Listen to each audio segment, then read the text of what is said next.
सरहद के उस पार प्रोग्राम को देखने वाले तमाम दोस्तों को खुशामदीद स्वागत। दोस्तों, आज से कुछ महीने पहले प्रोफेसर डॉक्टर इश्तियाक अहमद साहब की जिन्ना साहब पर एक किताब आई। जिन्ना साहब की जो कामयाबी है पाकिस्तान बनाने में, उसके ऊपर अक्सर जिक्र होता रहता है, लेकिन पहली बार हुआ है कि उनके जो फेलियर्स हैं उसके ऊपर भी कोई बात हो रही है। और इस पहलू को लाने वाले शायद प्रोफेसर डॉक्टर इश्तियाक अहमद साहब वो पहले शख्स हैं पाकिस्तान से खास तौर पर जिन्होंने इसके ऊपर इतना तफसील से लिखा।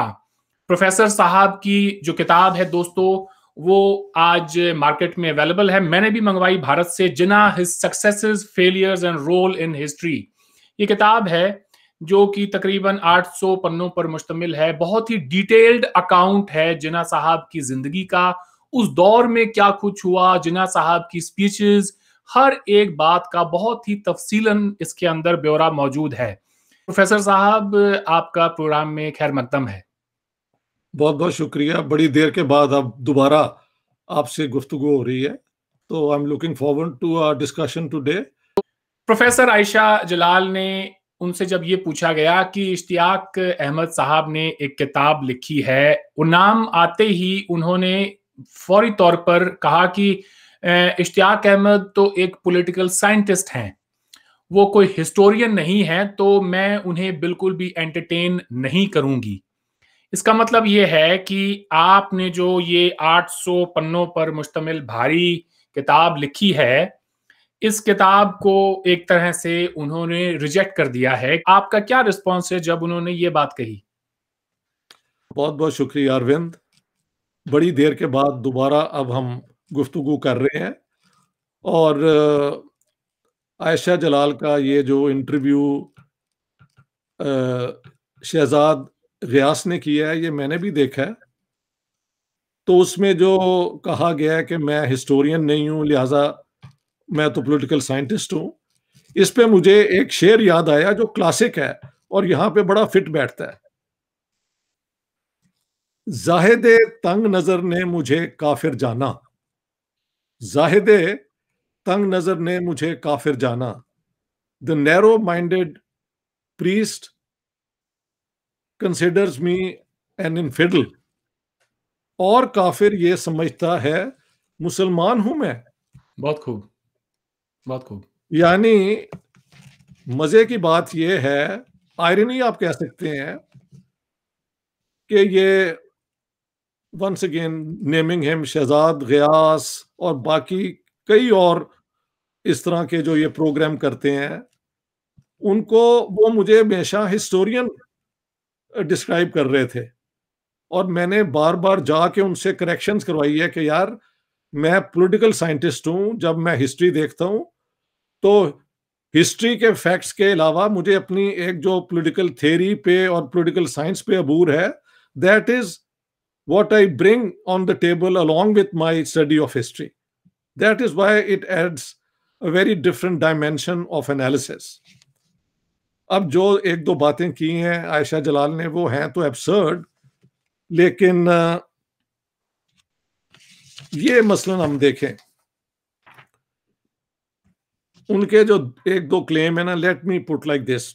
वो कहती हैं कि from 1939 onwards, Jinnah looked for a power sharing deal with India.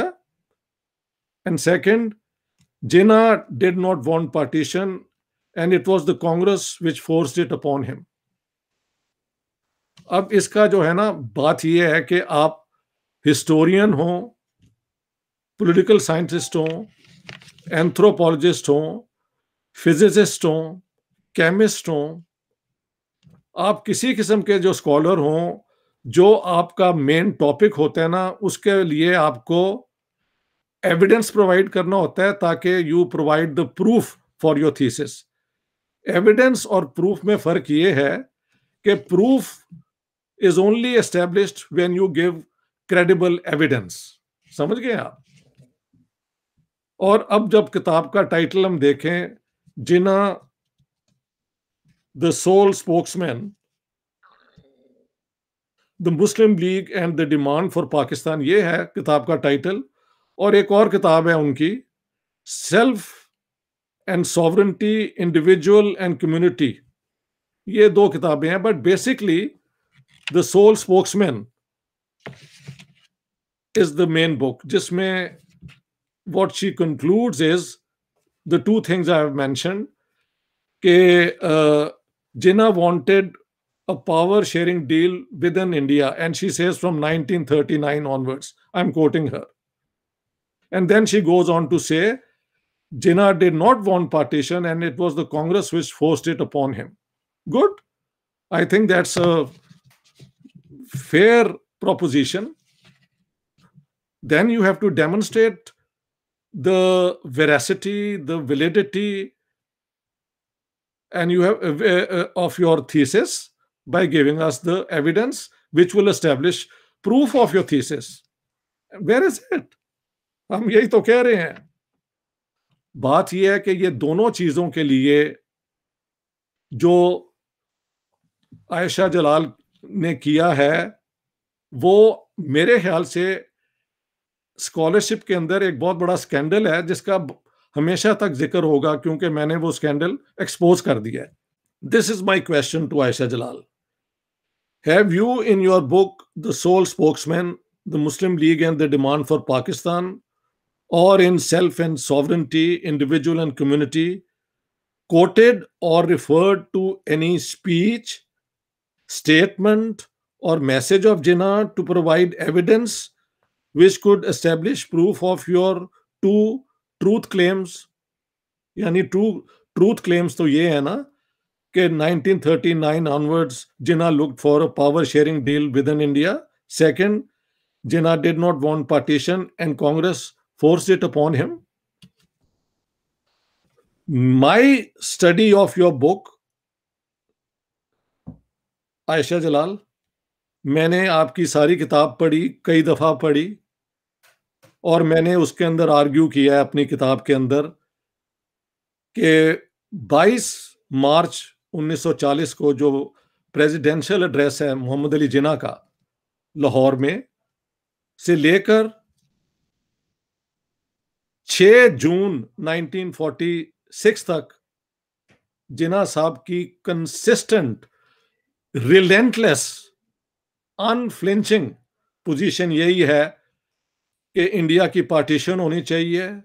Hindu और मुसलमान दो ऐसी कौमें हैं कि जो कभी मिलके नहीं रह सकती. और I will now quote Jinnah as I go along. ठीक है, लेट मी बिगिन नाउ. ये है the book I have published, और मेरे पास यहां पे सारी, वो कहें तो दिखा दूं आपको, जिन्ना की कलेक्शन ऑफ स्पीचेस हैं. Nothing which has been published on Jinnah is not here with me.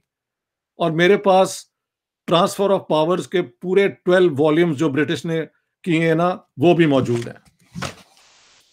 So we begin with, let's say, ये 22 मार्च 1940 को जो एक दिन पहले लाहौर रेजोल्यूशन से पहले जो जिन्ना साहब ने तकरीर की, I call it the foundational speech, जिसकी बुनियाद पर पाकिस्तान की डिमांड हुई.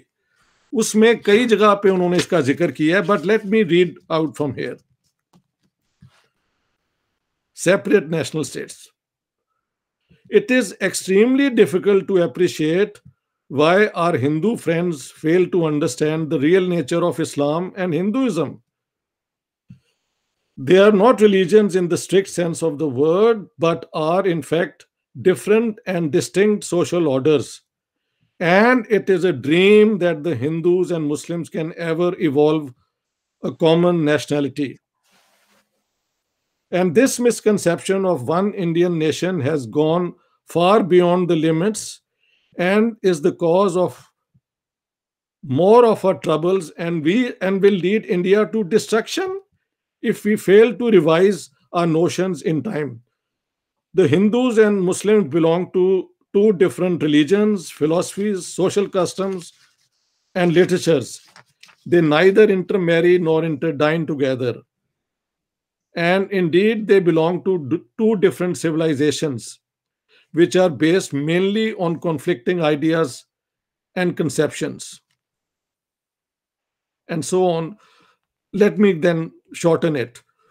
To yoke together two such nations under a single state, one as a numerical minority and the other as a majority, must lead to growing discontent and final destruction of any fabric that may be so built upon built up for the government of such a state. अब इसके बाद कहां पे कोई doubt रह जाता है True. कि जिन्ना साहब कुछ और चाहते थे। आगे इसी स्पीच के दौरान एक और मौके पे वो कहते हैं, Muslims are a nation according to any definition of a nation and they must have their homelands. तब तो था ना जो रेजोल्यूशन है मुस्लिम स्टेट्स का, तो इसलिए homelands, their territory and their state, their territory and their state. We wish to live in peace and harmony with our neighbors as a free and independent people. Let me go further. देखें, इसके बाद 22 मार्च की speech के बाद 23 और 24 मार्च को Lahore resolution present हुआ, उस पर बहस हुई, बहुत तकरीरें हुई, जिसकी सारी डिटेल्स मैंने दे दी हैं कि क्या क्या आर्गुमेंट्स इन्होंने पेश की, why India should be partition to create Muslim states. ठीक है, वो आप किताब के अंदर देख लें जी। जब ये लाहौर सेशन खत्म हुआ, ये 25 की सुबह को खत्म हुआ, तो उसके बाद जिन्ना साहब ने एक प्रेस कॉन्फ्रेंस लाहौर में दी। उसमें वो ये कहते हैं, and I am just reading to you, यानी एक्सप्लेनिंग के लाहौर रेजोल्यूशन जो है उसका मतलब क्या है। Remember, Lahore resolution is presented 23 March 1940, passed on the 24th March 1940, and this is the next day, 25th March. The declaration of a goal which we have definitely laid down of the division of India is, in my opinion, a landmark in the future history of the Muslims of India. Then I skip a few lines and I say, I thoroughly believe that the idea of one united India is a dream. So Aisha Jalal has to explain कि जब आप जिन्ना साहब को कहते हैं कि वो power sharing deal की बात करते हैं और वो पार्टीशन नहीं चाहते, तो जो फाउंडेशनल स्पीच है, चलें बाकी की स्पीचेस पे मैं आता हूं, लेकिन जहां से बात शुरू हुई है लाहौर रेजोल्यूशन का, तो कोई मतलब ही नहीं है जब तक प्रेसिडेंशियल एड्रेस जिन्ना साहब का ना, और किताब है the sole spokesman about Jinnah and the Muslim League as the party of the Muslim League of the Muslims. इसके बाद 1 अप्रैल 1942 ही वॉज इन दिल्ली, और दिल्ली में I wish to assure my Muslim brethren that exchange of population, however, on the physical division of India as far as practicable will have to be considered. ठीक है, यानी division of India के ऊपर कोई बहस नहीं है। उसके बाद बेतहाशा उनकी स्पीचेस हैं, जहां जहां वो मुस्लिम माइनॉरिटी प्रोविंसेस में गए हैं, वहां पे कहा है कि 6 करोड़ मुस्लिम, यानी 60 मिलियन मुस्लिम्स की आज़ादी में आप जो 3 करोड़ हैं, 30 मिलियन है, वो एक रोड़ा ना बने। Do not be an obstacle. आपने माइनॉरिटी ही रहना है और हिंदुस्तान में ही रहना है, लेकिन आपके जो ब्रेदरन हैं मुसलमान 60 मिलियन, उनको आप आज़ाद होने दें। ये this is what he has been saying.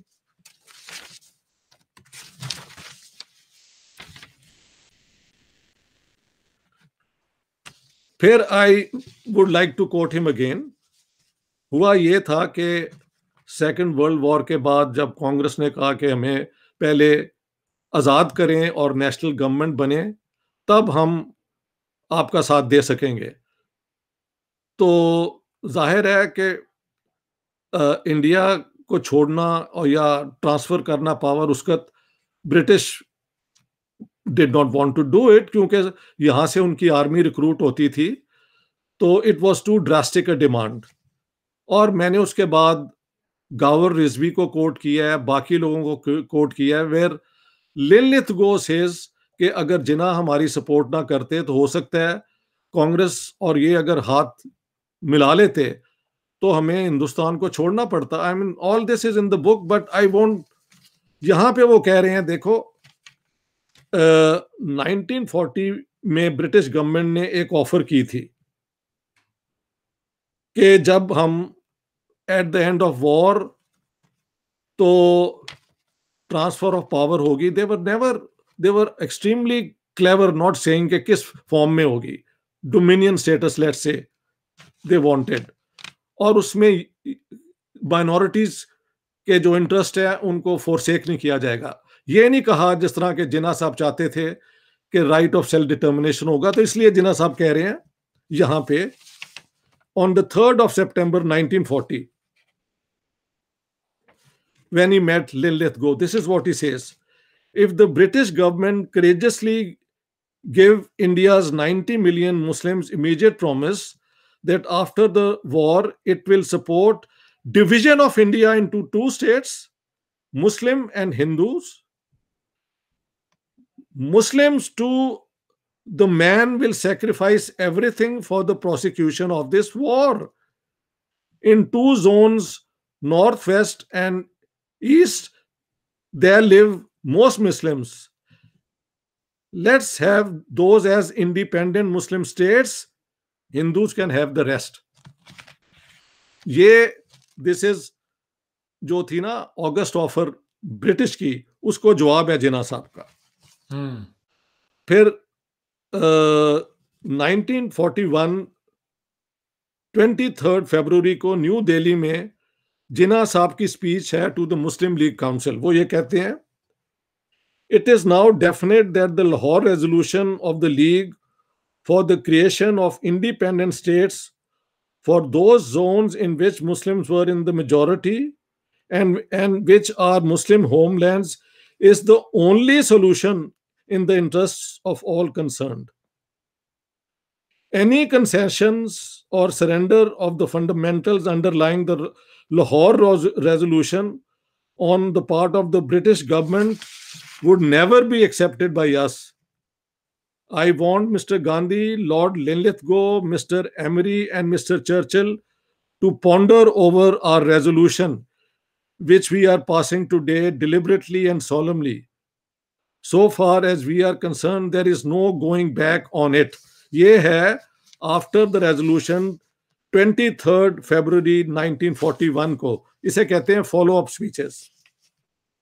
फिर speaking in Lahore to the Punjab Muslim Student Federation on 2nd March 1941, Jinnah says to the students, remember you have to achieve in the first instance the goal, namely that you want Muslim India to be our government. We are a nation and a nation must have territory. What is the use of merely using that we are a nation, or merely saying that we are a nation? Nation does not live in the air, it lives on the land. It must govern land and it must have territorial state, and that is what you want to get. Our demand is not from the Hindus, because the Hindus never took the whole of India. It was the Muslims who took India and ruled for 700 years. It is the British who took India from the Muslims. So we are not asking the Hindus to give us anything. Our demand is made to the British who are in the possession. अब इसके बाद आगे चलो। अलीगढ़ मुस्लिम university union में वो कहते हैं, save Islam from annihilation. This is 10th March 1941। यहां पे भी वही, असल में एक और बात बता दूं, ये जितनी स्टेटमेंट्स है ना कि we never dine together, our world view, ये जिन्ना साहब के ओरिजिनल आइडियाज नहीं है। ये चौधरी रहमत अली ने 1933 में और उसके बाद अपनी राइटिंग्स में बार बार ये बातें की हैं जो अब जिन्ना साहब इस्तेमाल कर रहे थे। 1933 में उन्होंने मजाक उड़ाया था चौधरी रहमत अली का, अब उन्हीं की बातें इस्तेमाल कर रहे थे। एंड एज इफ ये उनकी अपनी आर्गुमेंट्स हैं, but these are original arguments of Choudhary Rahmat Ali. ये बिल्कुल वही बातें हैं, ठीक है। और चौधरी रहमत अली का जो आइडिया था वो कोई एक पाकिस्तान का ही नहीं, he wanted different Muslim states with in India, और उन्होंने अलग अलग नामों से उनको बुलाया। खैर वो एक अलग मौजू है अपने आप में, हम इसी में फोकस करते हैं। Please continue. हम इसी पे करते हैं। हम्म। Then in this speech he says, Pakistan is not only a practicable goal, but the only goal if you want to save Islam from complete annihilation in the country. ये वो कह रहे हैं कि अगर यूनाइटेड इंडिया रहा तो complete annihilation हो जाएगी मुसलमानों की। और फिर कानपुर में 30 मार्च 1941 को this is what he says. Kanpur आपको पता है हिंदू मेजॉरिटी एरियाज में था, जहां पे मुस्लिम माइनॉरिटीज में थे, और वहां पे जब लाहौर रेजोल्यूशन आया और वहां से जाहिर हुआ कि अगर पाकिस्तान बनेगा एक स्टेट या कई स्टेट्स या 2 स्टेट्स, तो वो नॉर्थ ईस्ट और नॉर्थ वेस्ट में होगा। तो जो 30 मिलियन मुसलमान जो माइनॉरिटी प्रोविंसेस में है उनका क्या बनेगा। तो जिन्ना के साहब के ये सवाल बार बार जब हुआ तो यहां पे वो क्या कहते हैं जरा सुने। Addressing a meeting of the Muslim Students Federation in Kanpur, he made a startling remark. In order to liberate 7 million Muslims where they are in a majority, he will be willing to perform the last ceremony of martyrdom if necessary and let the 2 crores of Muslims be smashed. वाह भाई वाह। मेरा मतलब है कि ये क्या मंतिक है। मुसलमानों को बचाने के लिए, इस्लाम को बचाने के लिए आप कहते हैं पाकिस्तान बनेगा, और आप कहते हैं आप मुस्लिम माइनॉरिटी प्रोविंसेस में जहां हिंदू मेजॉरिटी में है और जो उनको तबाह कर देंगे, वो आप कहते हैं कि ये 2 करोड़ एक्चुअली 3 करोड़ होना चाहिए मुसलमानों को आप कुर्बान कर देंगे, स्मैश करवा देंगे 7 करोड़ को लिबरेट कराने के लिए 6 करोड़ को। ये कहां के वो कोई इंसान नहीं थे और इनकी कोई पर्सनल जागीर थी कि वो जो मर्जी करवा देंगे। खैर आगे बढ़े सर, आगे बढ़ते हैं। अच्छा, बात हो रही थी कि आयशा जलान ने कहा है कि 1939 के बाद Jinnah looked for a power sharing deal. हाँ जी, within a united India. ये क्वेश्चन बार बार जिन्ना को किया भी गया, ठीक है। When asked if some modification of the Pakistan demand for Pakistan was possible, he replied, if you start asking for 16 annas in a rupee, there is no room for bargaining. Suno zara. The Muslim League had never put forward any demand which can be characterized as unreasonable. The Muslim League stands for independence for both of the Hindus and the Muslimans. Hindu India gets 3/4 of India in its pocket according to our proposals, and it is Hindu India which is bargaining to see if it can get the remaining 1/4 also for itself and rid us out of it. Yani who is bargaining? He says Congress is bargaining के 12 आने ना मिले, पूरे 16 के 16 आने मिले, ठीक है। And what does Jinnah says? There will be no compromise on the question of the right of self-determination of a nation. It is their inherent birthright, and to deny that is to deny their very existence. Okay? जी। आगे देखे ना, जैसे जैसे ये साल बढ़ते गए, बार बार ये स्पीचेस आई हैं। मैंने तो अगर सबको कोट करूं तो आपके 10 घंटे में ले लूंगा। वो ये कहते हैं, अंग्रेजों को वो अब थ्रेटन कर रहे हैं। बिलीव मी इट, यानी कि अगर आपने हमें पाकिस्तान ना दिया तो this is what he says, believe me it will create at least 500 times more trouble than being experienced today. It is not a matter of guns. The Muslims have 500 times more guns. Any intelligent man in India will tell you I do not want to cast any reflections on the Hindus. It is temperament and the way in which Muslims are brought up. यानी कि मुसलमान Pakistan achieve करने के लिए guns भी इस्तेमाल करेंगे और उनके पास 500 टाइम्स ज्यादा गन्स हैं. ये इस किस्म का टेम्पो बन रहे हैं इनकी स्पीचेस में. ठीक है. 1941 11 अक्टूबर को जिन्ना साहब ये कहते हैं, I appeal to every Muslim to stand solidly by our goal of Pakistan, for it is a matter of life and death to us and to the future destiny of Muslim India. Either we achieve Pakistan or we perish. ठीक है जी. फिर वो इसी speech में आगे जाके कहते हैं, the Muslim League's position is this and it has been put in the clearest language. There is no doubt whatever that Muslims are a nation. As a national group in their own homelands in the northwest and eastern zones, they are no less than 70 million in number.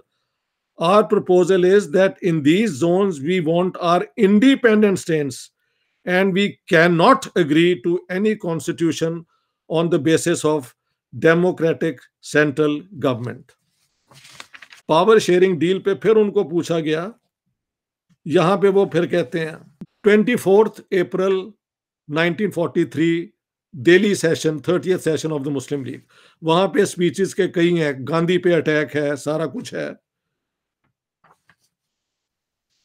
वहां पे वो कहते हैं to the British government, the Muslim League calls upon the British government to come forward without any further delay with an unequivocal declaration guaranteeing to the Muslims the rights of self-determination and to pledge themselves that they will abide by a verdict of a plebiscite on the lines of the resolution passed at the Muslim League session in Lahore in 1940. So that's also interesting. कि मुसलमान सिर्फ vote करेंगे उस plebiscite में और कोई नहीं करेगा मुस्लिम मेजॉरिटी इलाकों में. ठीक है. फिर Beverly Nicholls is a famous British journalist. उसके साथ फेमसली जिन्ना का इंटरव्यू है जहां पे Beverly Nicholls calls Jinnah the most important man in Asia. वहां पे ये जो इंटरव्यू हुआ है ना, उसमें कई बातें हैं जो मैं नहीं कर रहा. Nichols then finally asked, what you want is divide and quit. Jinnah said, you have put it very neatly. What more do you want me to say? Divide and quit. And quit. कि मुल्क को बांटें, तकसीम करें और छोड़कर चले जाएं. You must remember that Islam is not merely a religious doctrine but a realistic and practical code of life. खैर ये सारी बातें कई दफा हो चुकी हैं, मैं रिपीट नहीं कर रहा. लेकिन पूरे इंटरव्यू में बाद में Beverly Nichols puts this categorical question. What you want is divide and quit. You know, divide and quit is also the title of a book by Pendrell Moon, जिसमें उसने यही कहा था कि डिवाइड करो और क्विट करो. तो निकल्स कह रहा है, you have put it very neatly. जिन्ना साहब कह रहे हैं. जिन्ना साहब कह रहे हैं, I'm sorry, जिन्ना साहब कह रहे हैं. प्रोफेसर आयशा जलाल की तरफ से एक बयान ये भी आता है और वो उनकी किताब में भी है कि जिन्ना साहब ने तो कैबिनेट मिशन प्लान को एक्सेप्ट कर लिया था, फिर ये तो कांग्रेस थी जिन्होंने कैबिनेट मिशन प्लान को रिजेक्ट किया. तो आप पार्टीशन का जो इल्जाम है वो जिन्ना साहब पर कैसे लगा सकते हैं? ये तो इल्जाम सीधा सीधा कांग्रेस की तरफ जाता है और ये पाकिस्तान का जो लेफ्ट लिबरल तबका है वो भी इसको बड़ा कोट करता है. What do you say about it? ये भी बहुत अच्छा सवाल है और इसका मुझे जरा आप टाइम दे जवाब देने का. Sure.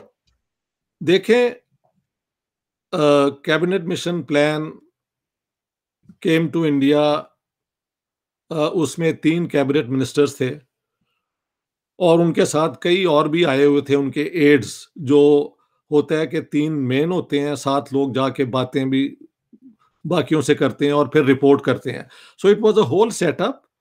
Lord Wavell, the Viceroy, was also involved in the negotiations. Most of the time he was there, a few times he was not there. So the whole British जो है ना important people involve in the partition of India process, वो यहाँ पे मौजूद थे। और जब डिस्कशन शुरू हुई तो मुस्लिम लीग का डिमांड था कि हमें पाकिस्तान दें। ये जो मैंने स्पीचेस कोट की हैं और जो आयशा जलाल ने बिल्कुल अपनी किताब में कहीं रिफर ही नहीं किया। आयशा जलाल कोई एक ऐसी स्पीच या भी रिफर दे देती ना जहां पर उन्होंने कहा है कि we want to have a power sharing deal with in India on our terms, तब भी हम मान लेते, क्योंकि उनकी स्पीच 22 मार्च 1940 के बाद एक भी नहीं है जहां पे उन्होंने power sharing with in United India बात की है। अब हम आ जाते हैं इस बैकग्राउंड को अगर देखें, Congress wants a united India with an effective centre. Muslim League doesn't want any federation, मैंने कोट किया है, it wants India to be partition. और मैंने कई जगह पे अब कोट कर दिया, कहेंगे तो और कई 100 मैं आपको और भी बता सकता हूं, but I don't see the point. लोग किताब पढ़ लें सही और बात है। ओरिजिनल सोर्सेस पढ़ लें, ठीक है। बिल्कुल। लिहाजा she has not given one speech, one message, one statement, one newspaper statement of Jinnah जहां पे उन्होंने कहा हो कि we are willing to meet Congress for power sharing. 1944 में जो गांधी जिना टॉक्स हुई हैं राजगोपालाचारी की, वो भी सुन लें। 1944 में first Rajaji wrote to Jinnah और उन्होंने कहा कि ठीक है, जब तक ये जंग खत्म नहीं हो जाती और ब्रिटिश चले नहीं जाते, उसके बाद अगर मुसलमान चाहें कि अपने इलाकों में अपनी हुकूमत एक पाकिस्तान बनाना चाहें तो we can agree to that, but इन इलाकों में जो नॉन मुस्लिम्स हैं उनको भी वोट उस प्लेबिसाइड में हिस्सा देना की इजाजत होगी कि whether they want to be in Pakistan और नॉट, ठीक है। जिन्ना साहब रिजेक्टेड राजगोपालाचारी। उसके बाद सितंबर में he met, I think Gandhi came to him at his Malabar residence, I think 20 times, 19 times, 21 times, वो भी मैंने पूरी डिटेल्स दे दी हैं। एंड गांधी ऑल्सो एग्रीड कि आप अगर पाकिस्तान चाहते हैं तो पार्टी, ये जब ट्रांसफर ऑफ पावर होगी और British are gone, then in those areas where Muslims are in a majority we can have a plebiscite, but वहां पे जो गैर मुस्लिम है उनको भी राइट होना चाहिए उसमें हिस्सा लेने का।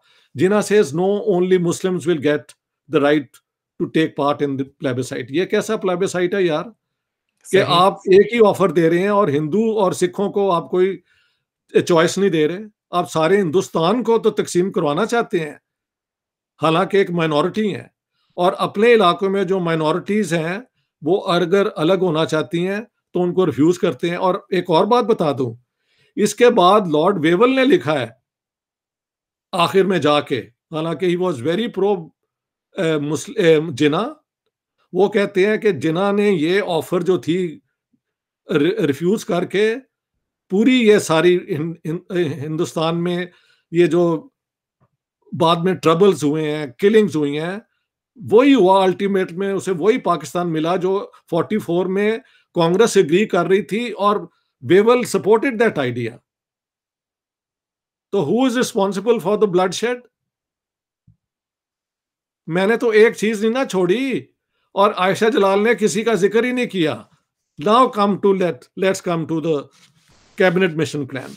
कैबिनेट मिशन प्लान में जब बातें शुरू हुई तो देखें वहां पे ना सिर्फ कांग्रेस के लोग आए, वहां पे communist party of India I, वहां पे अंबेडकर की पार्टी आई, वहां पे जो प्रो कांग्रेस दलित थे वो आए, वहां पे मजलिस एहरार वाले नेशनलिस्ट मुसलमान आए, सबकी डिटेल्स हैं किसने। वहां पे सिखों की लीडरशिप आई।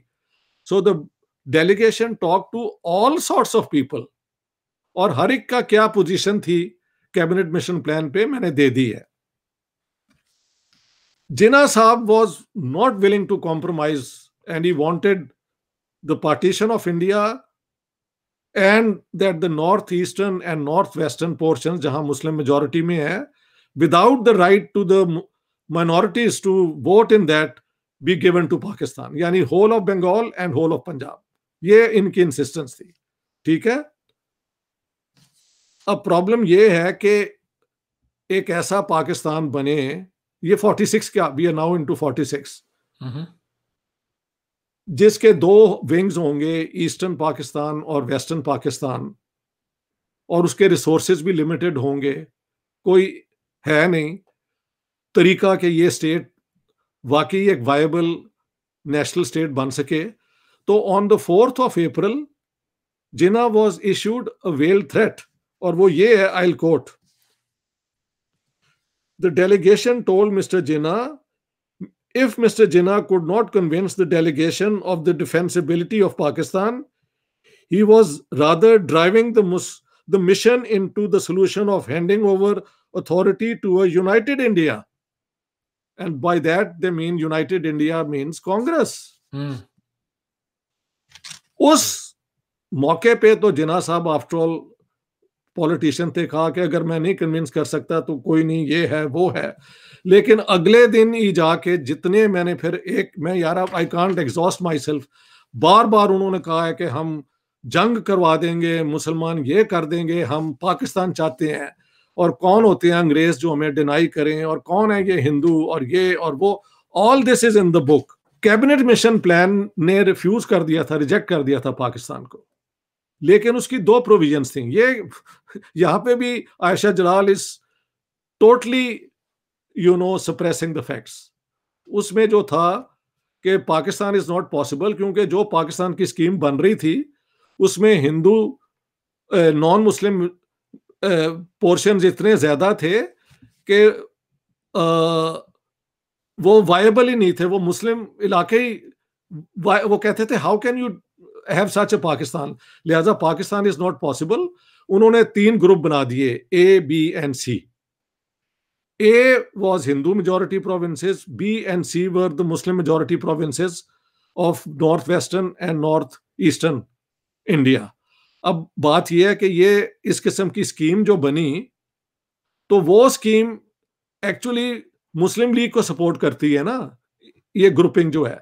तो जहां पे ये अनाउंस हुआ तो सिखों ने कहा कि the delegation has thrown us to the wolves, यानी कि to the Muslim League, we don't want to be in part of it. North West Frontier के खुदाई खुदमतगार ने भी कहा कि हम इस पाकिस्तान का हिस्सा नहीं बनना चाहते। तो ऑलरेडी ये झगड़ा पड़ गया था कि अंग्रेजों की ये जो प्लेसमेंट है उसमें वो एग्रीड नहीं है।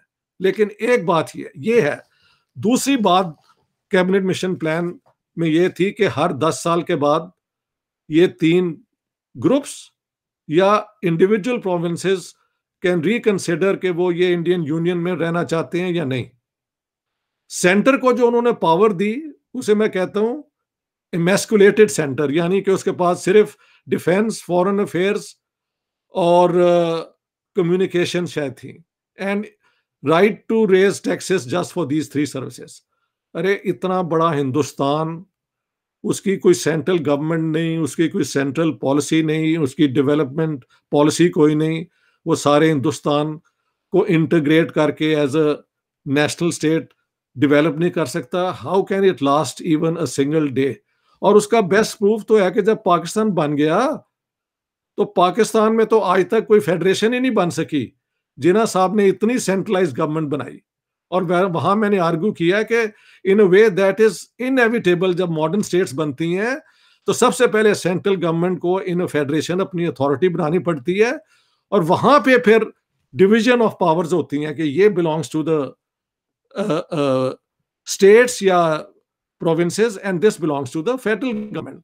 और federal government ultimately has more powers always than the states. अच्छा, तीसरी जो उसकी शिक थी ना, उस पर भी बात करनी चाहिए। The princely states were left on their own, and it was said that Paramount C does not transfer either to India or to Pakistan or to whatever. So the princes can decide to join either, to join the union जो बना रहे थे वो, or they can remain independent.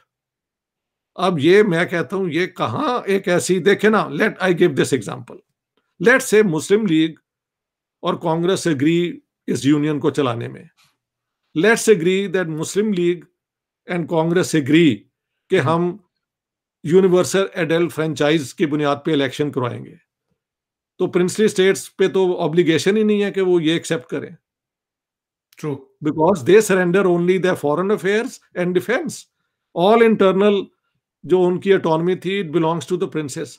तो कई level पे मैंने बड़ी डिटेल में ये शो किया है कि ये एक नॉन वर्केबल स्कीम थी and it was only meant to make possible for the British to hold on to India.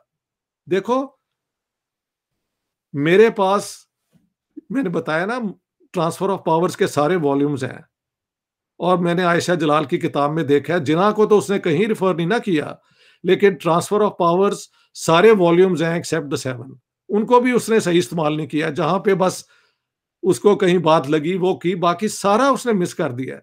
मैंने तो अपनी किताब में पूरे जो है ना, जो रेलेवेंट है, बार बार बार दिखाया है कि कैसे ब्रिटिश मिलिट्री कह रही है कि अगर ये यूनाइटेड इंडिया रहता है तो ये तो प्रो सोवियत हो सकता है, ये प्रो जापानीज हो सकता है, और हाउ दे आर्ग्यू के पार्टीशन अगर हो तो ठीक है, हमें वो सारी आर्ग्यूमेंट्स मैंने दी हैं, उस पे आगे चल के भी हम बात कर सकते हैं, जी, how the British change the policy.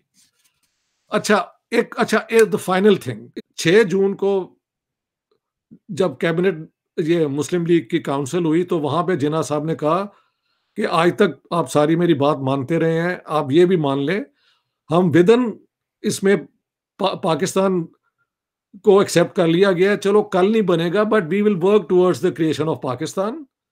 और फिर वो उन्होंने ये आर्गुमेंट्स दी, और so that is when he accepted the cabinet mission plan, यानी एग्री करवा लिया मुस्लिम लीग की काउंसिल को। 25 जून को finally they made a statement that we accept the cabinet mission plan, but we will not go to the constituent assembly, क्योंकि वो भी एक पार्ट था ना उसका, कि जहां पे ये सारे फिर बैठ के इंडिया के लिए एक कॉन्स्टिट्यूशन बनाएंगे। Let's say cabinet mission plan की बुनियाद पे कि लूज सेंटर होगा, ज्यादा पावर्स प्रोविंसेस के, अगर ये एक्सेप्ट भी कर लिया जाए, जो कि मुस्लिम लीग ने कर लिया, लेकिन उसकी एक एडिशनल रिक्वायरमेंट है कि they will then meet and make a constitution for the whole of India, इस यूनियन के लिए। जिन्ना रिफ्यूज्ड। इसके बरक्स कांग्रेस ने रिजेक्ट कर दिया, उसी बुनियाद पे कि जहां पे इफेक्टिव सेंटर नहीं होगा, वहां पे how can you run a government of the magnitude that India was. यानी ये चीज अनक्लियर थी जब यूएसए बना है, लेकिन ये झगड़ा जब आया ना, जब सिविल वॉर हुई है, तो झगड़े में 2 इश्यूज थे कि can the southern states secede from the union or not, and the question of slavery was secondary to that, and a bitter civil war जिसमें सबसे ज्यादा कैजुअलिटीज दुनिया में हुई हैं until the first and second world war, वो इसी issue पे हुई हैं कि अमेरिका जो है ना, United states of America doesn't allow for the states to secede, तो किसी फेडरेशन में ये हक नहीं होता। तो ये जो कैबिनेट मिशन प्लान थी उसमें तो ये ऑलरेडी एग्जिस्ट कर रहा था 10 साल के बाद। समझ गए आप? So there is absolutely no reason. हाँ, Congress accepted the going to the constituent assembly and made the constitution for India. 13 दिसंबर 1946 को ऑब्जेक्टिव रेजोल्यूशन नेहरू ने पेश किया। हाँ जी। अच्छा, उसके दौरान जो फिर हुआ है वो 2-3 चीजें हैं कि कैबिनेट मिशन प्लान फेल हो गई, उसके बाद कोशिश हुई कि इंटरिम गवर्नमेंट बने। इंटरिम गवर्नमेंट में मैंने पूरी डिटेल्स दी हैं कि गवर्नर्स ने कहा है कि अगर कांग्रेस नहीं होगी तो ये तो हुकूमत चल ही नहीं सकती, तो आप कांग्रेस के जरिए हुकूमत बनाएं, लेकिन वेवल सेज टू नेहरू के you must make an effort to bring in the Muslim League and Nehru opens negotiations with the Muslim League, and I give all those details, and Jinnah puts his foot down. हाँ, वो एक नेहरू की statement है 29 जुलाई को 1946 को बॉम्बे में कि we will go to the constituent assembly, you know, free to make our own constitution, which is fairly acceptable, क्योंकि how can you accept a constitution जहां पे सेंटर के पास पावर्स ही नहीं होंगी और प्रोविंसेस जो हैं, प्रिंसली स्टेट्स हैं, वो वहां से भी ड्रॉ कर दें. Why would any government, any Congress government accept it? It's absolute trash. It is a death warrant for such a state to sign it. उसके बाद इनकी वो आई कॉल टू 29 जुलाई को कॉल आई. महल नेहरू की स्पीच से कुछ देर पहले, या डेट्स आप चेक कर लें, कि डायरेक्ट एक्शन में जो फिर हुआ, और डायरेक्ट एक्शन वाली स्पीच आप देख लें. मैं यहाँ नहीं पढ़ना चाहता ताकि लोग ज्यादा एक्साइट ना हो जाएं, वो आप पढ़ लें. वहां पे जो मुस्लिम लीग का वो हावड़ा के जनरल सेक्रेटरी की क्या स्टेटमेंट है कि ये बदर की जंग है और कुरान रिवील हुआ था, सारी वो इमेजरी इस्लामिक इन्होंने इस्तेमाल की. पहले शुरू में इन्होंने अटैक किए, फिर आफ्टर ऑल जो था कैलकाटा वाज ओनली 30% मुस्लिम, 70% हिंदू थे. उन्होंने फिर जब काउंटर अटैक किया तो ज्यादा मुसलमान मारे गए, बल्कि कई हजारों का कत्लेआम हुआ. उसके बाद कत्लेआम हो गया बिहार में मुसलमानों का, नोहाखली में हुआ हिंदुओं का, मुंबई में हुआ मुसलमानों का, नॉर्थ वेस्ट फ्रंटियर हजारा डिस्ट्रिक्ट में हुआ मुसलमानों, हिंदुओं और सिखों का, पंजाब में हुआ, बेसिकली सिखों का हजारों में हुआ. जिन्ना साहब एक जगह नहीं गए, has not been to a single place, not even Bihar, जहां पे वन साइडेड 5 से 7 हजार मुसलमान मारे गए हैं. Jawaharlal Nehru went there, Gandhi went there. हाँ, इन्होंने शायद एक डेलीगेशन भेजा था लियाकत अली खान का, ये वो, but he never went himself. और वहां पे सर फ्रांसिस टकर, ईस्टर्न कमांड के, हु वाज रेबिडली एंटी कांग्रेस, वो कहते हैं कि नेहरू के आने के बाद जो उसने स्पीच की, तो उसके बाद अमन बिहार में हुआ. Jinnah didn't go to any of those places which was bleeding because of all this.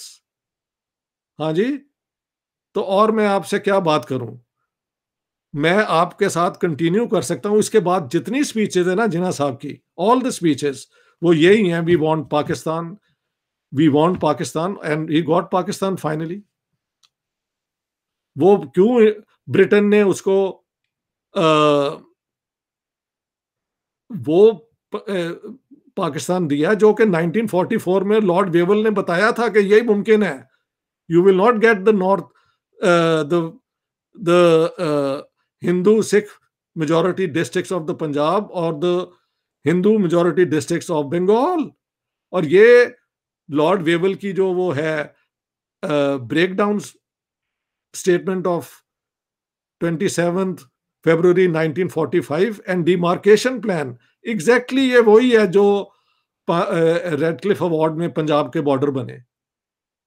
तो क्या बात कर रही हैं इन्होंने, कोई वो चीजें जो लाजमी है अपने क्लेम को, from let's say there is a claim, truth claim इसे हम कहते हैं एज स्कॉलर्स, उसको एस्टेब्लिश करने के लिए proof, you need evidence.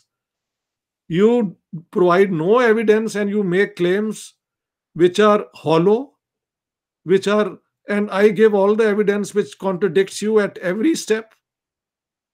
So who is the historian and who is the political scientist, and does it matter? Does it matter? After all, what matters the most is the evidence that you provide. And it could be a common man. You don't have to be anybody. मैं तो फिर भी professor हूँ. हाँ, आप तो फिर भी प्रोफेसर हैं, पढ़ाया दुनिया भर में. But I don't want to throw around my degrees and my that's not my style. वो हिस्टोरियन है, yes, that's her reputation, but she has to defend her reputation now when I show that she has willfully distorted, withheld evidence जो contradict करता है. और मुझे वो denigrate किया है, कहने के ये तो हिस्टोरियन ही नहीं है। Fine, she is the historian, good, I acknowledge that, that's what the university has employed her for. Good. Tell us where is the evidence for your thesis. It's not there. The evidence I gave, the proof I gave, demolishes her whole the book. और वो book यार छोटी सी किताब है, उस पढ़ के देख लो, उसका कुछ भी नहीं है उसके अंदर। ये तो मुझे द मिस्ट्री इज कि जसवंत सिंह का और उनका, तो मुझे I am not bothered about them. जो लोग कांग्रेस के और नेहरू के और गांधी के खिलाफ थे, उनको ये बड़ा अच्छा मौका मिला कि आप जिन्ना को कहें, वो तो सेकुलर था और कांग्रेस ने ये किया वो किया। I have gone through even Jaswant Singh and shown how poorly he was informed on all these things, Nehru report or your wo. But that's not the issue now. We are discussing Aisha Jalal. ठीक है, पाकिस्तान के अंदर क्यों ये इन लोगों ने आयशा जलाल की बात मानी? Let be say like this, to be very honest, जो मेन स्ट्रीम पाकिस्तानी हिस्टोरियन है, जिन्होंने उन्होंने तो कभी नहीं ये कहा, उन्होंने तो कहा है कि पाकिस्तान तो क्रिएशन ही जिना की है। कांग्रेस ने बहुत कोशिश की, अंग्रेजों ने बहुत कोशिश की कि पाकिस्तान ना बने, ये तो एक बर्दे मोमिन था, यानी the man of destiny, Carlyle वाला, जिसने अपनी हिम्मत से पाकिस्तान बनाया मुसलमानों के लिए। ये पाकिस्तान में पोजीशन नहीं है, ये तो पाकिस्तान के वो लोग हैं। उसकी दो वजह हो सकती हैं। एक होता है ट्रस्ट, स्कॉलर जब किताब लिखते हैं तो एक दूसरे पे ट्रस्ट रखते हैं ना। तो दूसरी बात है द कॉलोनाइज्ड माइंड। ये मुझे कहना चाहिए, ये जो हमारे लेफ्ट वाले हैं, ये अपर मिडिल क्लास के लोग ज्यादा हैं, या वेस्ट कैम्ब्रिज कुम्ब्रिज जाके वहां से वो शाबाश लेके इन्होंने काम किया है, तो इन्होंने आयशा जलाल की बात को कभी क्रिटिकली देखा ही नहीं, क्योंकि इनको ये सूट करता होगा। समझ गए आप जी? उनमें से कुछ गुड फेथ वाले भी होंगे जिन्होंने अज्यूम कर लिया कि यार अगर उसने ये कहा है तो सच ही कहा होगा। तो दोनों चीजें हो सकती हैं। और लेफ्ट की कोई तो बात की जाए तो जिन्ना को लेफ्टिस्ट क्यों ना बनाया जाए। मैंने किताब में कोट किया है that on the 19th of March 1944 Jinnah spoke to the Muslim Student Federation in Lahore and said, hands off communists. Huh? We have our own ideology, Islamic ideology. Do the communists think that we are fools? Perhaps yes. But we have our own. ये सारी मैंने coat की हुई है। इन्होंने कभी पढ़ा ही नहीं कभी इन चीजों को, तो इनको पता नहीं कि जिन्ना साहब basically rabidly anti socialist, anti communist थे। कांग्रेस का राइट विंग एंटी सोशलिस्ट था, लेकिन नेहरू और बाकी लोग जो हैं वो Soviet Union, Fabian socialism, everybody knows that. तो ये बात क्या हो रही है यार? प्रोफेसर आयशा जलाल ने यह भी कहा कि नेहरू ने जानबूझकर पंजाब और बंगाल की पार्टीशन करवाई अपने सियासी जो उनका करियर है उसको आगे बढ़ाने के लिए। उनका यह कहना है कि अगर पंजाब और बंगाल की पार्टीशन ना हुई होती तो नेहरू की डायनेस्टी पॉलिटिक्स सरवाइव कैसे करती, वो तो सिर्फ यूपी तक महदूद होकर रह जाते। तो how do you respond to that? अब बात ये है यार, ये इस किस्म की बातें जो है ना वो मुझे एम्बेरस कर रही हैं।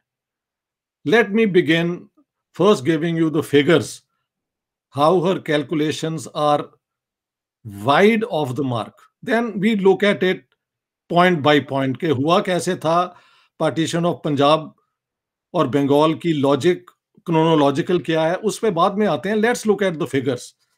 तो हर आर्गुमेंट इज कि अगर कोई यूनाइटेड इंडिया रहता जिसमें मुस्लिम लीग के मुताबिक पावर शेयरिंग कोई हो जाती, which I have shown doesn't exist at all, लेकिन just for the sake of argument let's accept अगर हो जाता, तो let's look at the figures.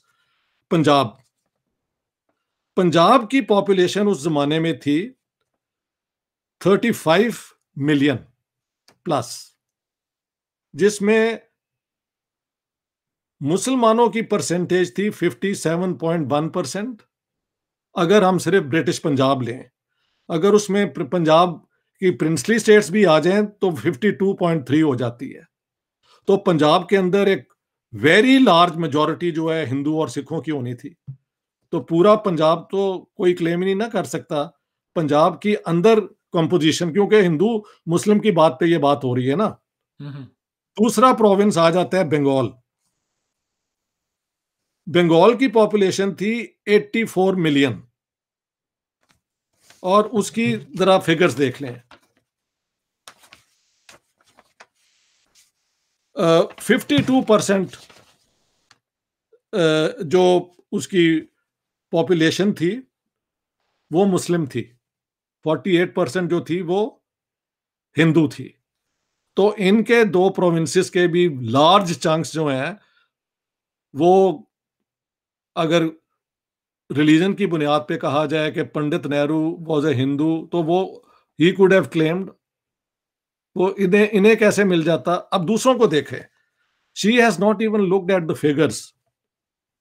UP की पॉपुलेशन उस जमाने में 102 मिलियन थी, तो already 84 plus 33 is there. Bihar की 68 मिलियन थी। सीपी एंड बेरार को मिला के 39 मिलियन थी। असम की 33 मिलियन थी, जिसमें 30% मुसलमान थे। एंड और बॉम्बे की 21 मिलियन थी। मद्रास की 35 मिलियन थी। अच्छा, मद्रास में मुस्लिम परसेंटेज वाज 7%, बॉम्बे के अंदर इट वाज 20%, यूपी के अंदर इट वाज 14%। तो अगर आप यूं काउंट करें तो तब भी vast majority of votes remain with Pandit Nehru. How could Punjab make any bloody difference at all and Bengal to allegedly to Pandit Nehru's ambitions to establish a dynasty. तो उन्होंने ये भी नहीं चेक किया कि when she makes such statements, how do the statistics look like? What are the actual figures? So क्या किया जाए, अब मैं क्या करूं? अच्छा, why would Jawaharlal Nehru want, let's say, the partition of Bengal and Punjab? How did it happen? 1940 का जब रेजोल्यूशन आया है तो विद इन अ वीक सरदार सुंदर Singh Majithia of the Sikh nationalist party made a statement कि अगर मुसलमान हिंदुस्तान की डिवीजन चाहते हैं तो फिर हम पंजाब की भी डिवीजन कराएंगे मजहबी बुनियादों पे। और ये बार बार फिर सिखों ने कहा। ये तो कांग्रेस थी जिन्होंने एक्सेप्ट नहीं किया। कांग्रेस ने 18 मार्च 1940 को, यानी जिन्ना की speech in a few days later है, रामगढ़ में जो रेजोल्यूशन पास किया है वो यूनाइटेड इंडिया के लिए है। लिहाजा वो तो उसी पे चलते रहे हैं यार। When did Congress support the partition of Punjab? Let me tell you. On the 8th of March 1947. And what happened before that? I'll tell you. हुआ क्या था कि पंजाब में जब राइटिंग शुरू हुई है तो साफ जाहिर हो गया था कि अब यहाँ पे कम्युनल राइट्स जो हैं वो भड़क उठते हैं और सिखों के ऊपर हमले जो हैं उनकी रिपोर्ट्स आनी शुरू हो गई होंगी। हाँ जी, एक तो ये वजह है। दूसरी वजह है कि अगर अब अंग्रेज चाहते हैं कि ये पार्टीशन हो जाए तो फिर why not support the Sikh demand and get those parts of the Punjab which were Hindu Sikh majority, which from 1944 जो गांधी निगोशिएशंस हुई हैं और राजगोपालचारी की, और जो वेवल थॉट वाज रेलेवेंट, उसकी बुनियाद पे फिर हो। Why should Hindus and Sikhs agree to join Pakistan when Muslims do not want to agree to join India in a united India जो जहां पे इफेक्टिव गवर्नमेंट हो। यानी ये इसमें ना अच्छा, बंगाल का क्या हुआ है कि बंगाल के अंदर अप्रैल 1947 में ये बात शुरू हुई कि सोहरावर्दी ने विद सुभाष चंद्र बोस ब्रदर शरद बोस के साथ मिलके यूनाइटेड बंगाल डिमांड किया। तो वहां पे, and this is 1947, when already Congress has agreed to the partition of Punjab, the Congress extends the same principle to Bengal then. Of course, वो कहते हैं कि बंगाल की भी फिर पार्टीशन हो, अगर सारे हिंदुस्तान की होगी और सिख भी नहीं चाहते और पंजाब की भी होगी तो बंगाल में ये अप्लाई क्यों ना हो। ठीक है बंगाल में, but that's April 1947 where you can point a finger at Jawaharlal Nehru. एक और बात बता दूं, इंटरिम गवर्नमेंट बनी, इंटरिम गवर्नमेंट के लिए नवाबजादा लियाकत अली खान ने, जो फाइनेंस मिनिस्टर थे, एक बजट बनाया, वो भी मैंने डिस्कस किया है। उस बजट के अंदर very high taxes for business and for industry, no mention of any land reforms. तो साफ जाहिर था कि ये इंटरिम गवर्नमेंट में जो आए हैं just to make it impossible for that government to function like a coherent cabinet. Cabinet government में तो एक कलेक्टिव विल होती है ना। आप इतना स्लांटेड बजट बना दें जो सिर्फ कांग्रेस की सपोर्ट बेस को अटैक करता है, क्योंकि कांग्रेस को सपोर्ट नेशनलिस्ट बुर्जुआजी तो कर ही रही थी ना, जो चाहते थे कि अंग्रेज जाएं तो इंडस्ट्री उनकी चले, which is true. At that moment भी the left wing of Congress wanted to accept ये जो है budget. It is the Congress right wing, Sardar Patel and the rest who put the foot down कि बस बहुत हो गया है, अब नहीं, अब हम पार्टीशन चाहते हैं।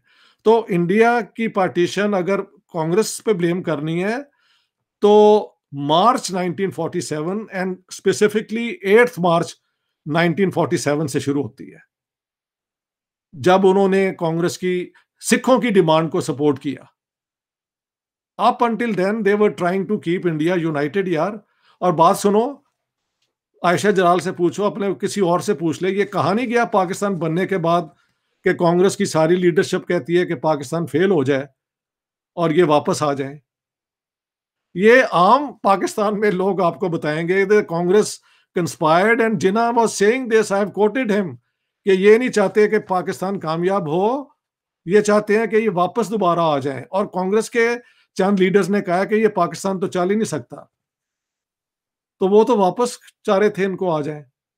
वहां से, जैसे मैंने आपको फिगर्स बताए हैं, मुसलमानों की पॉपुलेशन सारे इंडिया में 25% थी।